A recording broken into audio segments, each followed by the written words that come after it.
Thôi anh đi đi, chẳng cần bận tâm nơi đây em vẫn sống tốt. Em muốn anh hạnh phúc. Từ ngày anh đi đôi mình chia ly, còn gì phải nghĩ suy.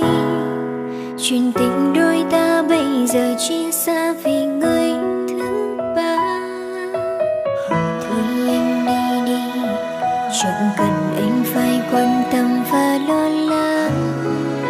Em đã hiểu được anh thế nào. Ngày mà anh yêu đằng sau lưng thường đưa đón mỗi chiều. Còn người yêu anh lại tránh để anh xem là cho vui. Nụ cười anh trao em sao quá khác thường, khác những lúc anh cười với người anh thương.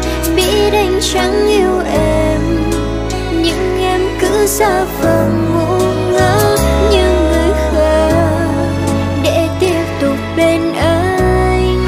Rồi thời gian trôi qua, em nghĩ cũng đủ rồi.